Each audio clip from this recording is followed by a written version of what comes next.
Hello, welcome to Finest City Insider. Today I'm very excited. We have Ryan Beilharz with Finest City. Hey Eric, how you doing today? Doing well. Thanks for joining us. No, thank you. Ryan, with a relationship business, I can see why you're so successful.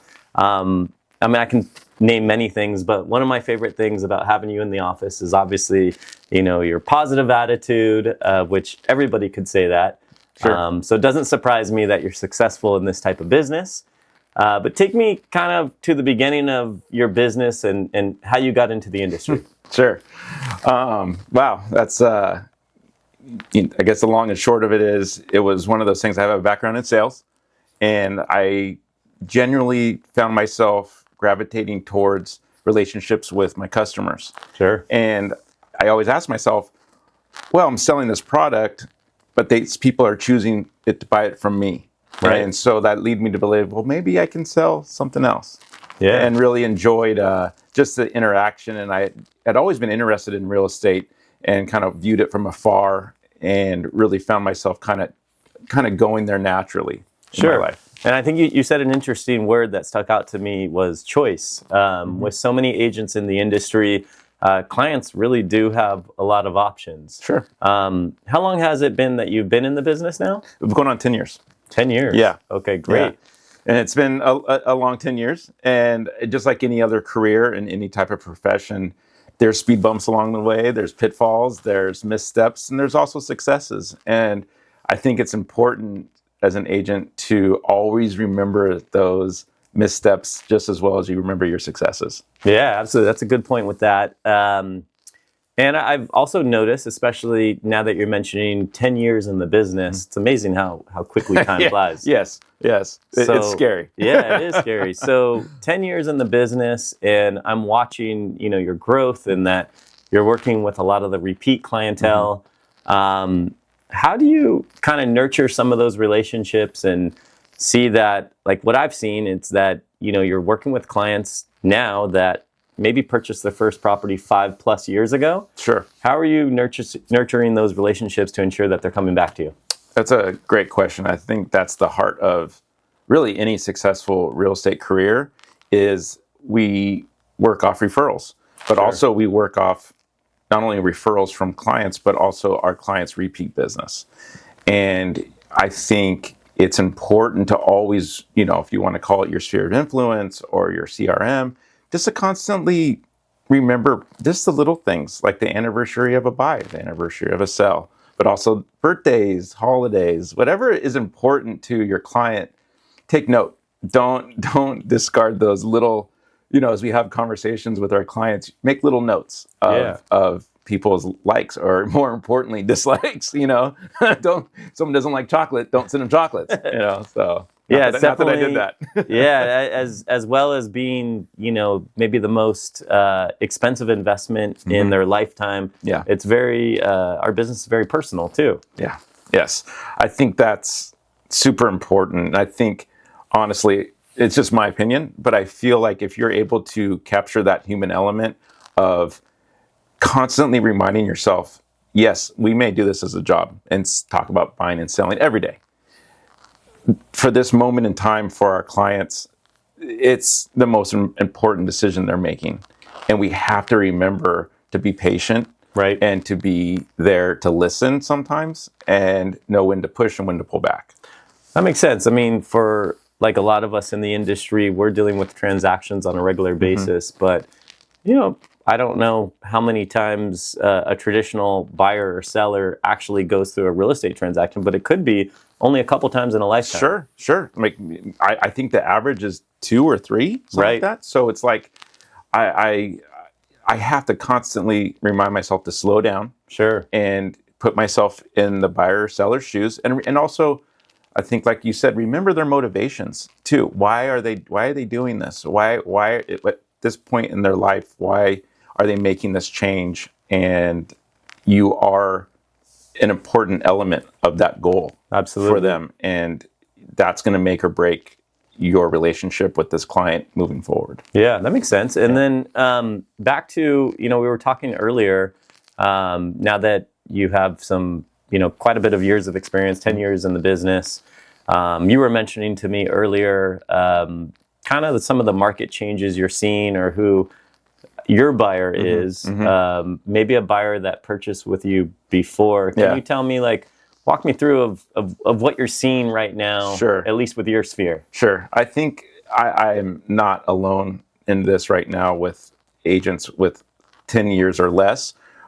I'll go back to it. COVID was such a monumental moment of change, not only in our country, but in our industry. Sure. Especially in San Diego. And that where things really pivoted, where you've had unprecedented interest rates and you had open houses with lines out the door.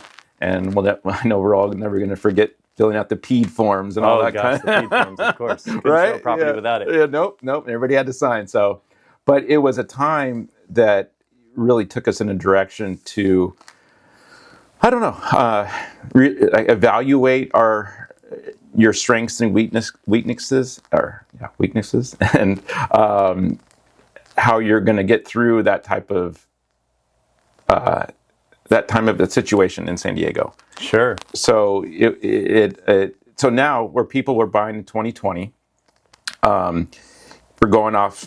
That sounds crazy. 6 years, right? Yeah. So it goes you how fast time can fly, and how many, like, look at your own life and how many changes has happened in those 6 years where you were 6 years ago. Things change. Yeah, and absolutely. So that's why, going back to your other question of keeping those relationships fresh, whether it's email, a phone call, a text, a flyer, a magazine, whatever it may be. Sure. To remind people that, hey, I'm here. Yeah. I'm still doing this, and if you need any help, I'm here for you. Yeah, definitely. And you mentioned change. Like, I could imagine, and I think of myself, maybe 6-7+ years ago, is maybe when I started having kids and my family was growing, and you were expressing that, some of your, especially when you get into the business, sometimes you're working with first-time home buyers. A lot of our clients grow with us also. So as we're maybe a little bit younger in the business, working with younger couples that maybe don't have kids.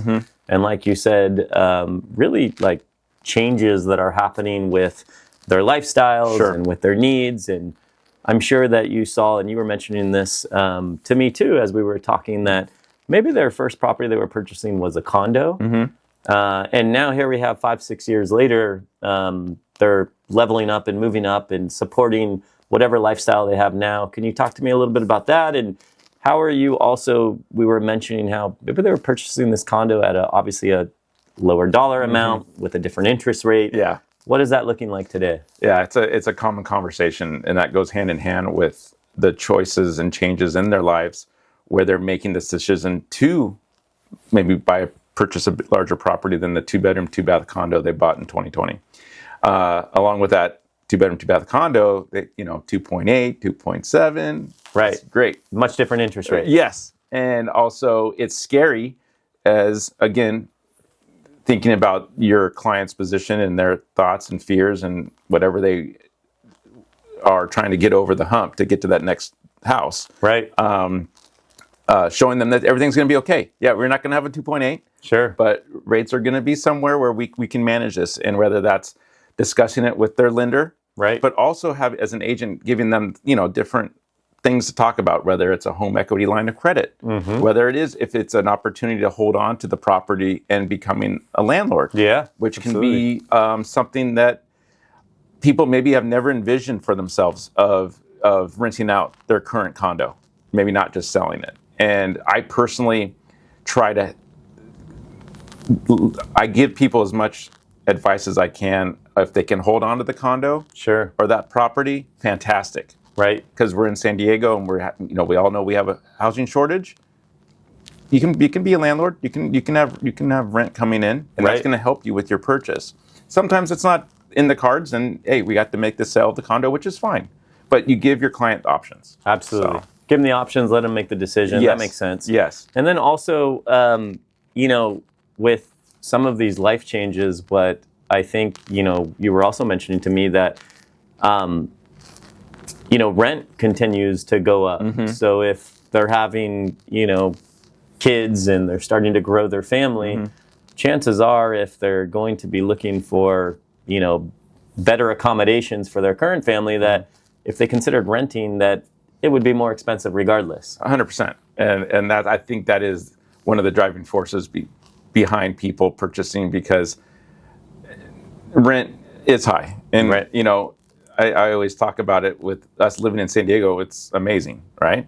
But we also pay for it. Definitely. And it's arguably one of the nicest spots in California, in the United States, in my opinion, in the world. Right. I'm a little biased, but I'd have to agree. yeah, it's true though. Like, we have sunshine 362 days out of the year. The rain makes the news. So we're very lucky, but again, that comes with the rents. But it is something to think about when buying and selling. Yeah, and the other thing you mentioned was the COVID times, as we talk about a lot in our industry. And I don't think it's by surprise that still 5-6 years later, we're still talking about it. Sure. Home ownership has always been the right move, especially we're in the business, so also bias. But I believe it really, was another stamp of why homeowners are appreciating their homes a lot more. Sure. And maybe sometimes getting out of those condos, getting into a single family residence. I felt, the outside space became much more valuable. Sure. People are spending more time at their homes now. Yeah. Are you seeing that also? Yeah, you're still seeing that. I called it like a migration, Sure. from places that weren't on people's radar, whether it was other spots in San Diego like Alpine, East County, Ramona, people looking for, hey, I want a little bit bigger of a backyard. All right. I want more than 6 feet between me and my neighbor. You know what I mean? And I still see that today a little bit, not as much, because even places like the places I mentioned, even North County, Right. Marietta, Temecula, they're getting to a point where they're not that haven of, you can buy a 2,000 square foot house for $475. Sure. It's not the case anymore. Right. So, but people are still looking to have, land. Yeah. And I think that's always going to be almost like a human natural instinct to have like a larger piece of the pie. That makes sense. Yeah. Okay. And then on the flip side too, share with me, you were mentioning that you are also seeing maybe a bit more of a trend in, I don't know if it's your specific sphere or in general, where some of these clients are now coming to you that have owned their properties or the families own their properties for 20, 25 plus years. Yeah. And now on the flip side, they're either considering downsizing, or you mentioned even moving out of state. What have you seen with that? Well, I was lucky enough to be born and raised in San Diego. And it, again, like being biased, but I have a lot of friends and family from San Diego. And there's just a part of your life, as you were mentioning, having children or having your family grow, and the same type of people going through some of the same changes that maybe you are as an agent in your personal life, where your family's getting a little bit older, mom and dad are getting a little bit older, mom or dad may need some help, that sort of thing. So you have to reevaluate their living, where they're living. Is it a 2-story house? Right. Can they go upstairs safely? Do they need help? Like, what's the situation look like? And I've had quite a few people reach out for that situation alone of, mom needs to be closer to us, but we live in Arizona, or we live in Wyoming, or whatever it is. So that's a whole. It's almost like it's like the conversation becomes reversed, where someone wants out of their house so bad to grow. Yeah. Someone doesn't want to leave their house because this is where they've lived for the past 30 years. Wow. Yeah. And I think that's so important, because I can't imagine what that is like emotionally, to be leaving something that you raised your children at, where you were a part of the community, where you knew your neighbors and barbecues and this and that. So as an agent, just like we were talking before, you've got to slow down and listen to them Sure. and act accordingly. Yep. And be thoughtful and remind yourself, okay, this is something I need to give them some space. Yeah. You mentioned an emotional transaction, as I'm sure it is. And I also like how you mentioned slow down and, be 100%. a human first. Yes. Listen before you're thinking of the business part of the transaction. Right. Yeah, because the transactional part will happen. Sure. It just maybe won't be on our timeline. Right. We've got to give people some space. Sometimes we have to hear them out, and you have to constantly remind yourself again of their motivations. This isn't a financial situation. Sometimes. Absolutely. This is someone's. Could be how they're going to be comfortable for the next 10, 15 years of their life. Well, I really admire you, Ryan, how you lead with the human aspect of it before the business. And that, proves your longevity in the business. Thank you. And I wanted to ask you, Ryan, just to, switch the vibe here, because I like to ask this. Yeah. As the broker, I'm very honored to have you part of the team. We are a reflection of each other. Sure. And I feel that, you really hold so much weight with Finest City Homes and Loans, which is special to me personally. With so many brokerages out there, I have to ask you, why Finest City? That's a interesting question, and I've thought about that a lot, especially lately as you look at your own career and your own life. And I've been with other brokerages, large and small. You answered your own question, though, there's a human element to our brokerage. Sure. And it's there every day. We're very diverse with our personalities and people's goals, and whether they're a new agent or someone that has been in the business for 40 years, they feel welcome under your roof. And that goes a lot to be said about you and how you manage personalities, and agents can be temperamental, to put it lightly. But no, in all seriousness, Finest City also provides growth without an overwhelming, I was thinking about this question. Finest City provides a lot of opportunity for knowledge if you want it. Sure. We get busy. Can you make every class? No, but it's there if you can. Right. And I always told myself, the day that I think that I know everything or I've seen everything in this industry is the day that I'll be falling behind. Yeah, absolutely. And so that's where I really value Finest City. It's classes. It's always looking forward. It's always on to the next, because we live and breathe in an industry that's constantly evolving. And that's, kudos to you. I appreciate you mentioning that. And you mentioned, there is the resources, but without having to feel kind of the pressure to have to use. Yeah, I was going to use the word obligation. Obligation, I think that's a good word. Yeah. Because there's different styles, and I think, what we know about our business is it really isn't one size fits all. There's plenty of different personalities and learning styles and ways of doing businesses, which there's also plenty of different clients, and usually those type of people match up really well with each other. Yeah.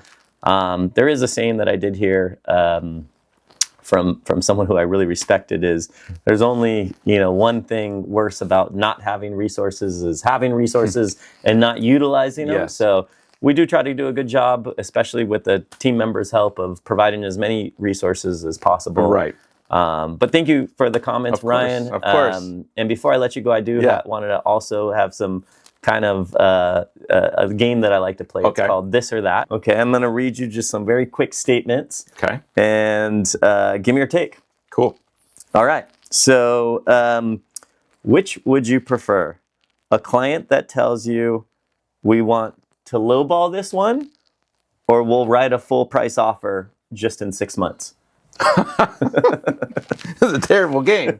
Oh, man. A lot can change in 6 months. Absolutely. We're going lowball. Lowball. Yep. Makes sense to me. Put Yep. it in the other person's court. In the Yes. seller's court. Yes. Yes. Great. Okay. So would you rather have a day at the beach, no cell phone, no distractions, or a buyer that wants you to write a full price offer with no contingencies? Again, tough question. Yes. But I am, not to show my age, but I am getting to the point I do value a little bit of peace. And I'll go with the beach for sure. The beach, yeah. Beach day. You can always get another buyer. Always make, yeah. Makes sense. All right. Here's another one for you. A seller that's watching you on video during your open house, or a buyer FaceTiming you from Costco? Oh, geez. Well, I am a big fan of Costco, so I'm going to go Costco for sure. I can handle that. Yeah, the open house thing, I would definitely take the Costco. Costco, as well. right? Yes. Yeah. Not that we're doing anything, weird. No, of course not. Of course not. But I think I would forget that I was on camera probably a few times. But that is something that we have to be aware of. That there's a lot of security cameras everywhere. So I just tell my kids and myself, hey, just pretend that you're always on camera. Yeah. Live your life the safest way. Yeah, always. That's a good one. I'm going to bring that up to my kids too. Just assume it. Just assume it. I love it. Okay, so the last one I'm going to hit you with is, would you rather have a client tell you, we'll buy when rates drop, or we'll wait for the market to crash? Oh, geez. That's like a daily conversation. Is there a better answer on that one? No, it's the terrible options. I guess the go down, the market to crash. I don't. Because rates are going down, right? Rates are going down. So let's just. We'll take that. I'll take that. Take that over the market crashing. The market crashing. I mean, I'm not. Nobody really wants that. So. Well, all right, Ryan. That's all I got for you. Cool. Thank you so much for joining us today. Yes. Thank you for having me. You. Of course.